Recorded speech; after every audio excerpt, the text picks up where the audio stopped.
কপাল পোড়া। কি পোড়া জোরে কর? কপাল। আল্লাহ রাব্বুল আলামিন বলে, বান্দারে কত বড় অক্ষমতা তোমার লক্ষ্য করো। মা মরে যেতেছে, বাবা মরে, প্রধানমন্ত্রী মরে, প্রেসিডেন্ট মরে, চতুর্দিকে সমস্ত সেনাবাহিনীর লোক দাঁড়ানো। আজরাইল রে বন্দুক দিয়া ফিরাবার কোন উপায় নাই, আছে নাকি? আছে। কিন্তু তারপরেও প্রেসিডেন্ট আর প্রধানমন্ত্রী যদি মরে কোনো দেশে, কামান বাহি শকটে করে তাকে নিয়ে যাওয়া হয়, কবরস্থানে গিয়া 19 বার তোপধ্বনি করা হয়।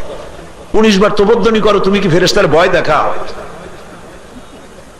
আশ্চর্য কথা। এরপরে কবরের কাছে গিয়ে সেলুট মারলো। সেলুট তুমি মারতে পারো, ফেরেশতা সেলুট কি হাত দিয়ে দেয় না পাও দিয়ে দেয়, আল্লাহ জানে। সেই জন্য আল্লাহ রাব্বুল আলামিন বলেন, মানুষের চূড়ান্ত অক্ষমতা ফিরায় তুমি দিতে পারবে না মানুষের প্রাণকে। ওয়া নাহানু আকরাবু ইলাইহি মিনকুম ওয়ালাকিন লা তুবসিরুন। তুমি কাছে বসে রূহ ফিরায় দিতে পারো না, কিন্তু আমি রব্বুল আলামিন তোমরা যত বান্দার কাছে, আমি তার থেকে বেশি নিকটে থেকে বান্দাকে দেখতেছি, কিন্তু তোমরা আমাকে দেখতে পাও না। আমি বান্দার সবচেয়ে সত্যতা, সার্বভৌমত্বের মালিক তিনি, একক ছত্র মালিক তিনি। লাহুল মুলক লা ইলাহা ইল্লা হুয়া, তিনি ছাড়া কেউ নাই। সুবহানাল্লাহি বিহামদিহি ফান্না তুসরাফুন।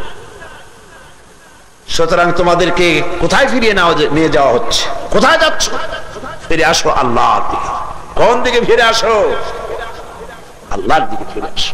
তিনি এই পাহাড় পর্বত সৃষ্টি করেছেন আর দৃষ্টান্ত রেখেছেন পৃথিবীর বুকে, দেখো আর শেখো। মানুষ কিছু দেখে শেখে, কিছু ঠকে শেখে।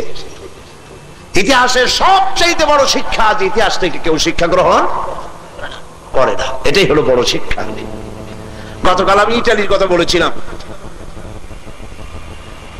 ইটালিতে যখন আমি গেলাম, রোম, ইটালির রাজধানী রোম, প্রাচীন সভ্যতার লালন কেন্দ্র।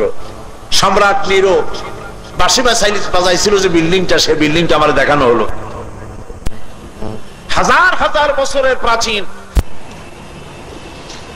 হাজার হাজার বছরের পুরানা শহর। এই শহরে আল্লাহ সুবহানাহু ওয়া তাআলা দৃষ্টান্ত রেখে দিয়েছেন। আমাকে ভিসুবিয়াস দেখাতে নেওয়া হলো। ভিসুবিয়াস আগ্নেয়গিরি, আপনারা জানেন। পৃথিবীর মাটি থেকে, এটা ভূমধ্য সাগরের পারে, পৃথিবীর মাটি থেকে 3 মাইল উঁচা হলো এর শীর্ষটা। আমি আমার লোকজন নিয়ে উঠতে লাগলাম, 2 মাইল পর্যন্ত উঠলাম। তারপরে গাড়ি যায় না, আর উপরে তো অক্সিজেন নাই, অক্সিজেন খুবই কম। ওই 1 মাইল জায়গা হাঁটতে হাঁটতে বহু কষ্ট করে উপরে গেলাম, যেখান থেকে আগ্নেয়গিরি পাথরগুলো পুড়ে লাভা হয়ে গলে চতুর্দিকে 12 কিলোমিটার নিয়ে পাথরগুলি গলে পড়ছে। ফাত্তাকুন নারাল্লাতী ওয়াকুদুহান নাস ওয়াল হিজারা। আল্লাহ পাক বলেছেন, আল্লাহকে ভয় করো, সেই জাহান্নাম থেকে ভয় করো, সেই জাহান্নামের ইন্ধন হবে মানুষ আর পাথর। পাথর যে গলে যায়, পাথর যে গলে আগুনে পড়ে, আমার নজর দিয়ে আমি দেখে আসছি। আগুনে পুড়ে পাথর গলে আলকাত্রার মতো চতুর্দিক থেকে গলে পড়েছে। এক টুকরা গলা পাথর আমি সাথে করে নিয়ে এসেছি। যখন আমি ওই শীর্ষে চলে গেলাম, যেখান থেকে আগুনগুলো উঠছিল, সে জায়গায় গভীর একটা পুকুর হয়ে গেছে। তার গভীরতা হচ্ছে 1.5 কিলোমিটার গভীর। তখন ধোঁয়া উঠতেছে, আমি দেখলাম। এই ধোঁয়া এখনো গরম। লোকেরা বলছে এর ভেতরে আগুন আছে এখনো সুপ্ত, যে কোনো মুহূর্তে এটা আবার আগ্নেয়গিরি হইল না। আমি 200 বছর আগে এই জায়গায় মাটি খনন করতে গিয়ে এই শহর আবিষ্কার হলো। 4000 বছরের পুরানা শহর, গাড়ি চলে না, পায়ে হাঁটে ঢুকলাম সেই শহরে। 4000 বছর আগে তখনকার মানুষেরা যে রাস্তা বানিয়েছে পাথর দিয়ে, সেই রাস্তার দুদিকে ফুটপথ রাখা হয়েছে চলার জন্য। অথচ আমাদের দেশের এই বিজ্ঞানের যুগে আমাদের দেশের রাস্তাগুলি, অনেক রাস্তায় ফুটপথ নাই, কিন্তু 4000 বছর আগে তারা ফুটপথ তৈরি করেছে, পানির ব্যবস্থা করেছে, বাজার করেছে, বিচারালয় করেছে, স্কুল করেছে। 180 হেক্টর জমিনের উপরে বিশাল এরিয়া নিয়ে এই শহরটা, ঘুরতে ঘুরতে পা ব্যথা হয়ে গেল। আমার হঠাৎ চিন্তা এলো, এই শহরটা আল্লাহ ধ্বংস করলেন কেন? কারণ কি? কারণ খুঁজে পাচ্ছি না। খুঁজতে খুঁজতে রাজার বাড়ি গিয়ে ঢুকলাম। সেখানে গিয়ে দেখি পাথর কেটে কেটে দেওয়ালে চিত্রকর্ম করেছে। এত সব যৌন ক্রীড়ার, এত সব নোংরা ছবি যা আমার জিন্দেগিতে কোনোদিন দেখি নাই। এত উলঙ্গ মূর্তি তারা তৈরি করেছে যা আমি ভাষা দিয়ে বর্ণনা করতে পারবো না। তখন বুঝলাম যে এই শহরের এই পরিণতি হওয়ার কারণ কি। আল্লাহ পাক বলছেন, সিরু ফিল আরদ ফানজুর কাইফা কানা আকিবাতুল মুকাজ্জিবিন। পৃথিবী ঘোরো, মানুষের অবস্থা দেখো, আমার দুনিয়াটা দেখো, আর চিন্তা করে দেখো যে কিভাবে আমি সত্যকে অস্বীকারীদের অবস্থাটা আমি কি করে দিয়েছি। আর সেই ইতালিতে রোমের বুকে বিশাল মসজিদ হয়েছে। সৌদি গভর্নমেন্ট টাকা দিয়েছে, সেই টাকায় বিশাল মসজিদ তৈরি হয়েছে। এই মসজিদে 10,000 মানুষ নামাজ পড়তে পারে। আমি জুমার নামাজ পড়েছি সেখানে। ভ্যাটিকানের একদম গায়ে লাগানো বিশাল মসজিদ। কোন আলহামদুলিল্লাহ। এই রোমের পাশেই হচ্ছে সিসিলি, যা মুসলমানেরা 350 বছর সিসিলি শাসন করেছে। স্পেন যখন পরাজয় হলো, সেই কারণে সিসিলিও মুসলমানদের হাত থেকে চলে গেল। 360টা মসজিদ আছে সিসিলিতে। এই মসজিদগুলিতে আজও তালা লাগানো। আমি আমাদের লোকদেরকে বলে এসেছি, গভর্নমেন্টের সাথে এটা নেগোসিয়েশন করে, আলোচনা করে অন্তত 2-1টা মসজিদ যাতে তারা ছেড়ে দেয়, যেহেতু লোকেরা নামাজ পড়তেছে রাস্তার উপরে, জুমার নামাজ, ঈদের নামাজ রাস্তায় পড়তেছে। সেখানে ইসলামিক ফোরাম অফ ইউরোপ, তারা এই নামে আমাদের ভাইয়েরা সেখানে কাজ করতেছে। আল্লাহ যেন তাদেরকে কামিয়াব করেন, জোরে বলেন আমিন। সুতরাং আমি বলতেছিলাম যে আল্লাহ রাব্বুল আলামিন তিনি সব করতে পারেন। তার ক্ষমতা হচ্ছে বড় ক্ষমতা, তার থেকে শ্রেষ্ঠ ক্ষমতা পৃথিবীতে কারো। আমার বন্ধুগণ, মানুষকে বুঝতে হবে, কোরআনের বাইরে, হাদিসের বাইরে কোন তন্ত্র মানি না। টাকা পয়সা কামাই করা। কবি বলছেন, কবি কি সুন্দর করে বলছেন শোনেন, ये हाल तेरा जाल है, मकसूद तेरा माल है। ये हाल तेरा जाल है, मकसूद तेरा माल है। क्या अजब तेरा चाल है, लाखों को अंधा कर दिया। ये हाल तेरा जाल है, তুমি যে এখন এই যে অবস্থা ধরেছো, এটা তোমার জাল। মকসুদ তেরা মাল হ্যায়, আসল কথা হলো টাকা। আসল কথা কি? টাকা। টাকা। কি আজব তেরা চাল হ্যায়, কি আশ্চর্য ধরনের চালবাজি তুমি করলা। লাখো কো আন্ধা করে দিয়া, লাখো মানুষের চক্ষুকে প্রতারিত করেছো, বিভ্রান্ত করেছো। মুসলমানেরা যতদিন এই সব তন্ত্র মন্ত্র সম্রাটদের কাছ থেকে ফিরে এসে কোরআনের সামনে মাথা নত করতে না পারবে, সালিক তাওহীদে বিশ্বাস করতে না পারবে, শিরক আর বিদআত থেকে না বাঁচতে পারবে, এই জাতির কল্যাণ মুক্তি কোনোদিন হবে না।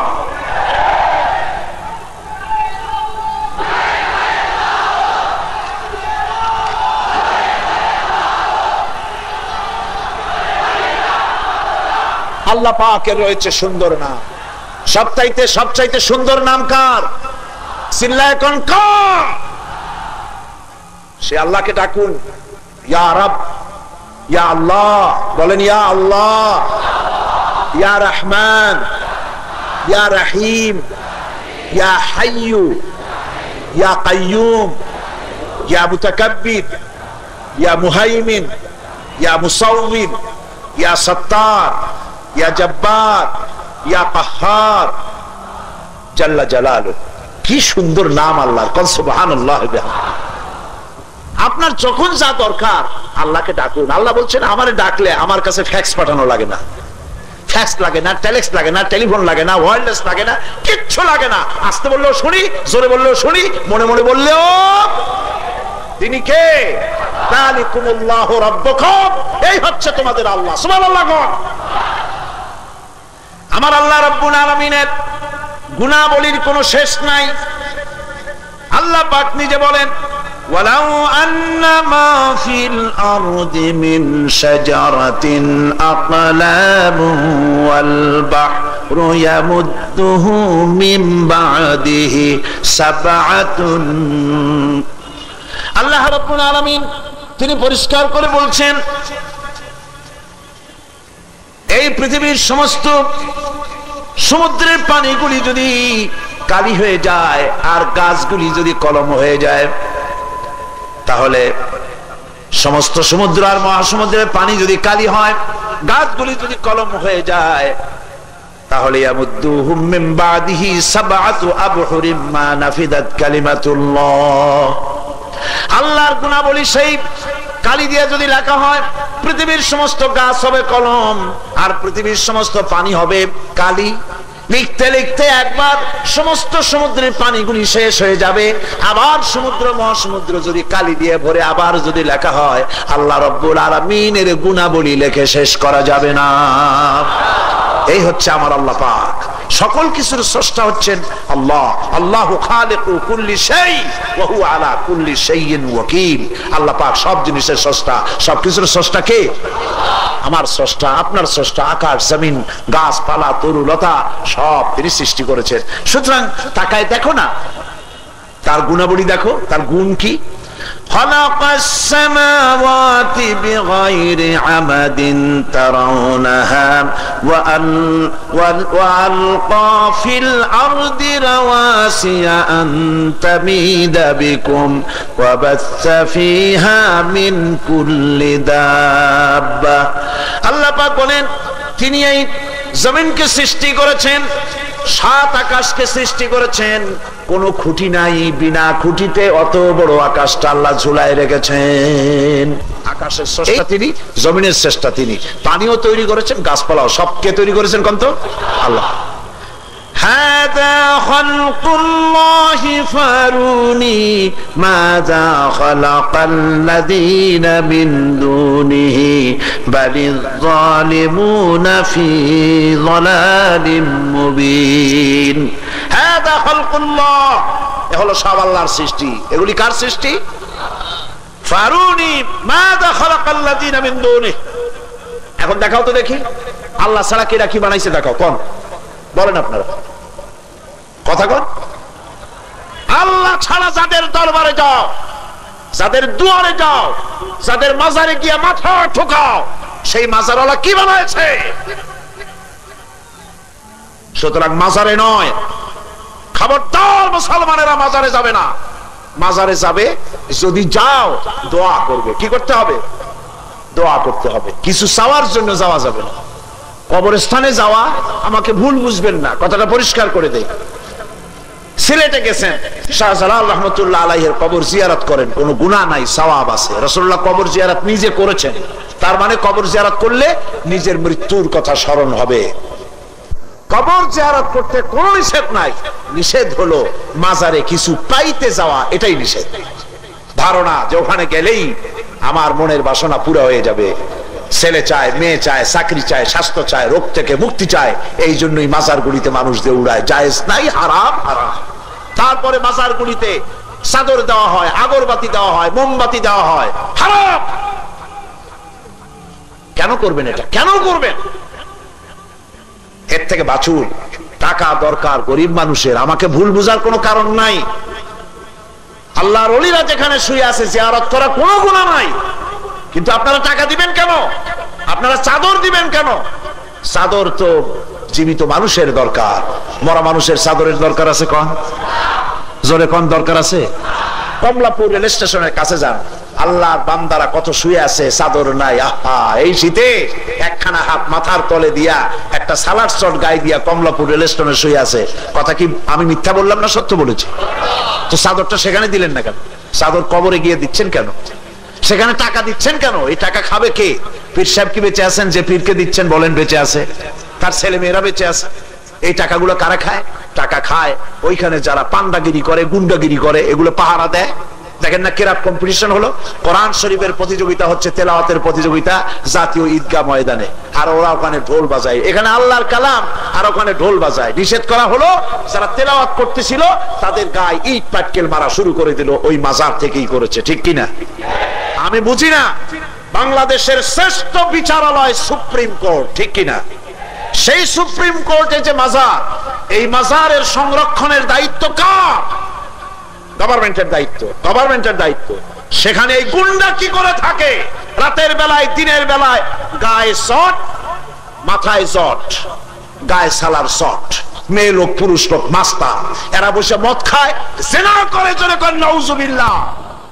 গভর্নমেন্ট কেন পারে না মাজারে যারা বসে থেকে মদ খায় গাঁজা খায় ঝাঁটা মেরে বের করে দাও, নিজ নিয়ন্ত্রণে নিয়ে সেগুলি তালা বন্ধ করে দিক। শুধু জিয়ারতকারীরা জিয়ারত করতে যদি যায় যাবে, কিন্তু সেখানে বসে বসে মদ খাবে, জিনা করবে, মোষের জ্বালায় মুখ দেখা যায় না। আশ্চর্য কথা, এক ওয়াক্ত নামাজ পড়ে নাই, ভণ্ডদেরকে পিটাইয়া বার করে দেওয়া উচিত, ঠিক কিনা কর?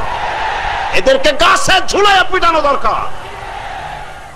এক ওয়াক্ত নামাজ পড়ে না, বেয়াদব, নামাজ নাই, রোজা নাই, আল্লাহ পরকালের চিন্তা নাই। বন্ধুগণ, এই জন্য আল্লাহ পাক সব সৃষ্টি করেছেন। আমি চাই আল্লাহর বান্দাদের ভিতরে তাওহীদ কলিজার মধ্যে গেড়ে যাক, শিরক আর বিদআত থেকে বেঁচে যাক।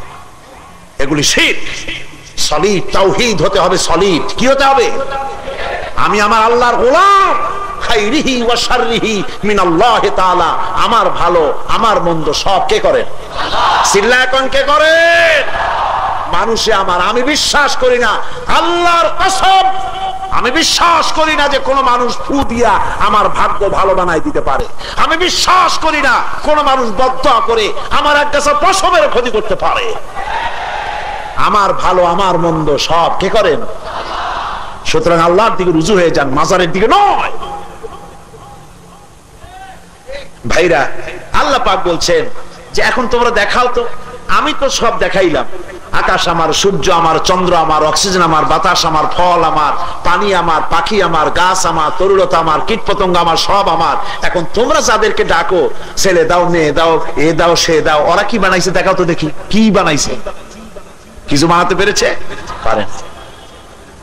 সুতরাং পৃথিবীর মানুষদেরকে ফিরে আসতে হবে তাওহীদের কাছে। কার কাছে আসতে হবে? তাওহীদের কাছে। আল্লাহ রাব্বুল আলামিন প্রাণী সমূহের প্রতিপালন এবং খাদ্যের ব্যবস্থাও তিনি করেন। তিনি শুধু সৃষ্টি করেন না, খাবারও ব্যবস্থা করেন। জোরে বলেন সুবহানাল্লাহ। আল্লাহ পাক বলেন, কুল মান ইয়ারযুকুকুম মিনাস সামাই ওয়াল আরদ। তাদের জিজ্ঞেস করো, আকাশ থেকে আর জমিন থেকে তোমাদের খাদ্য কে সরবরাহ করেন? খাদ্য কে বানায় দেন? কে বানান? আল্লাহ বানায় দেন। জমিনে ফসল হলো, ধান হলো, গম হলো, চাউল হলো, আটা হলো। এখন তোমরা খাবে, খাবারের জন্য তরকারি দরকার।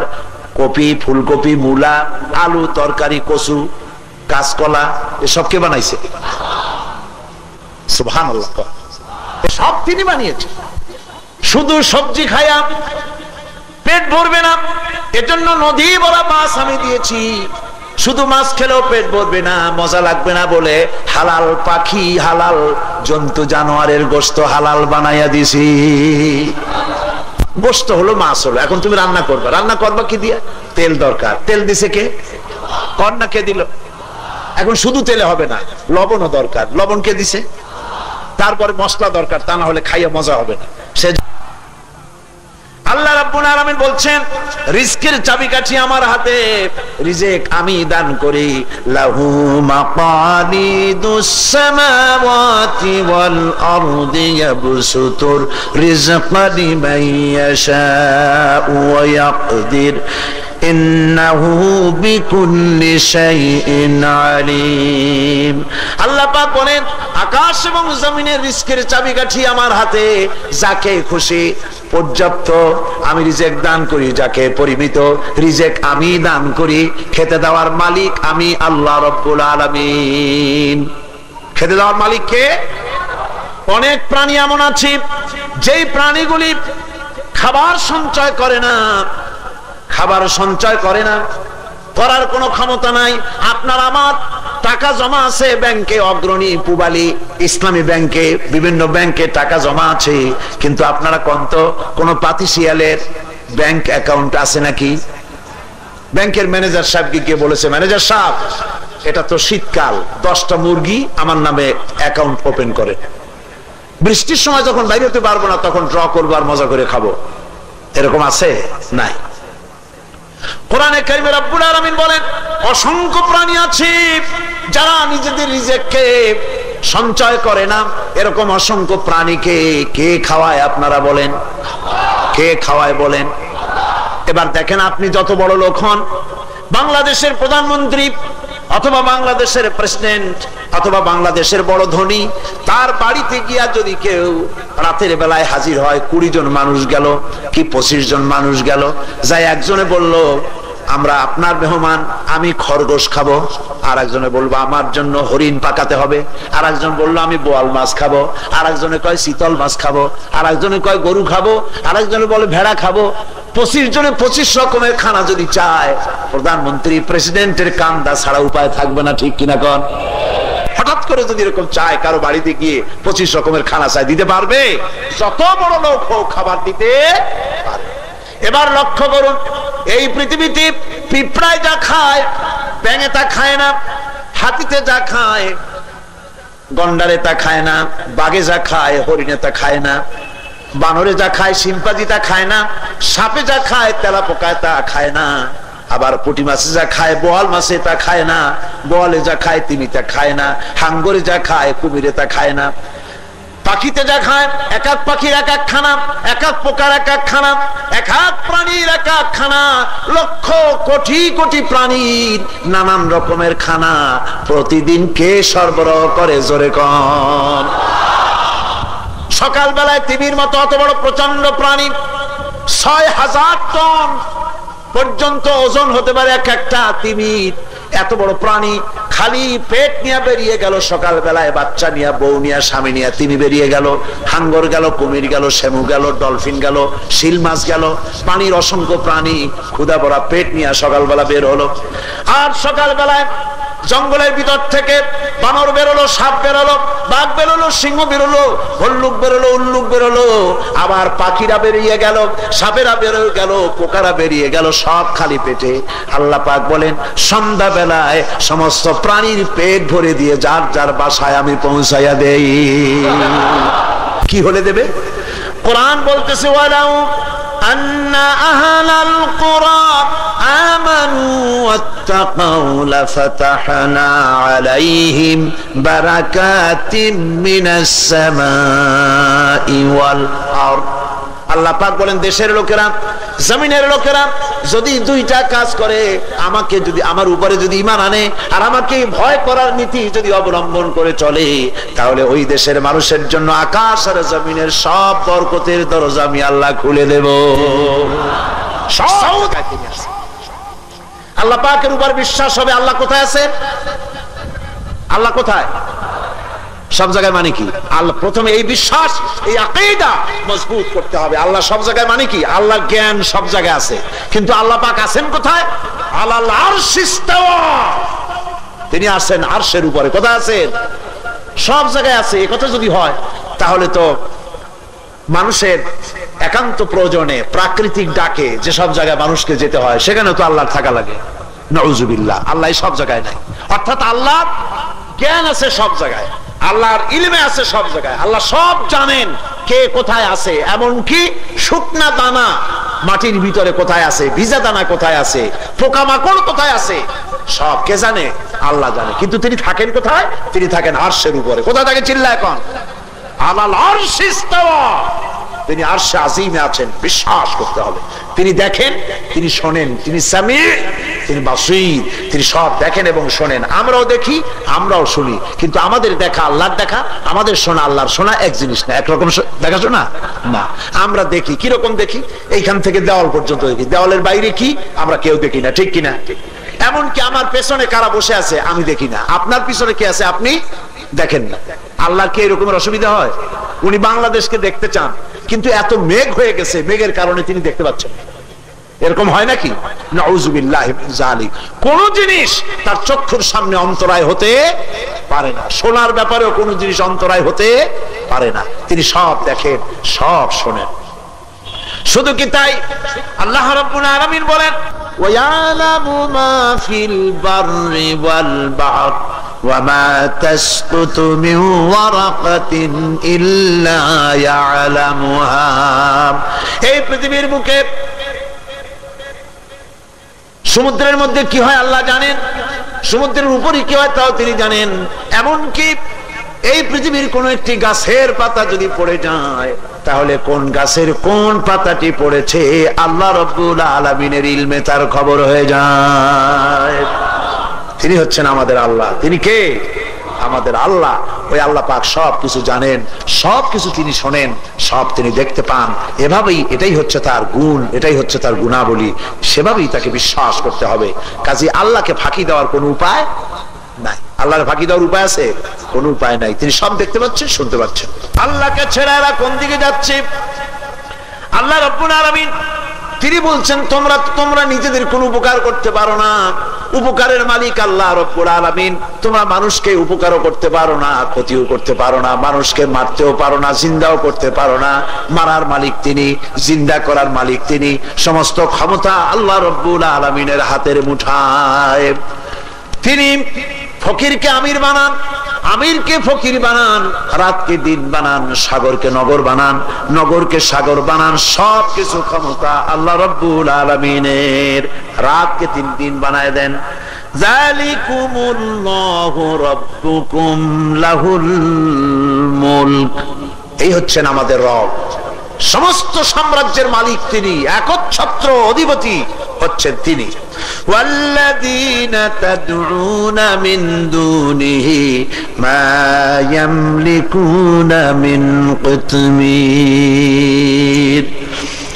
ওয়াল্লাযীনা তাদউনা মিন দুনিহি, তোমরা যারা এই আল্লাহরে বাদ দিয়া অন্য কাউকে ডাকো, তারা তুচ্ছ তৃণখণ্ডেরও মালিক না। কিতমির শব্দের এক অর্থ হচ্ছে তৃণখণ্ড, আর এক অর্থ হচ্ছে খেজুরের বিচির উপরে যে ছাল থাকে, ওই ছালটাকেও কিতমির বলা হয়। খেজুরের আটির উপরে, বিচির উপরে যে ছাল থাকে, লক্ষ্য করছেন? সেটা কি খুব পুরু না পাতলা? আল্লাহ পাক বলছেন একটা শুষ্ক তৃণখণ্ড, এমনকি খেজুরের আটির উপরে যে পাতলা পর্দাটা থাকে, এই পর্দার মালিকও তারা না, যাদেরকে আমি আল্লাহকে বাদ দিয়ে তোমরা যাদেরকে ডাকো, ওরা এর কোনো কিছুর মালিক না। মালিক হচ্ছেন একমাত্র আল্লাহ সুবহানাহু ওয়া তাআলা। তিনি বাঁচা, তিনি হাসান, তিনি কাঁদান। ওয়া আন্নাহু হুয়া আমাতা ওয়া আহইয়া, তিনি আমাদের মৃত্যু করেন, তিনি আমাদের জিন্দা করেন। সমস্ত ক্ষমতা একমাত্র আল্লাহ রাব্বুল আলামিনের। ইন্নাহু কানা আলিমান কাদিরা, তিনি সব জানেন এবং সমস্ত ক্ষমতা তারই হাতে।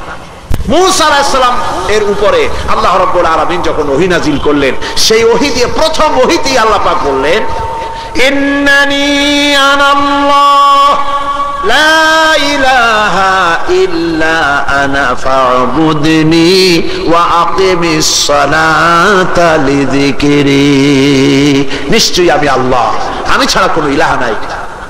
সুতরাং আমার ইবাদত করো আর আমার শরণার্থে নামাজকে কায়েম করো। কি কায়েম করো? নামাজ। প্রথম ওহী।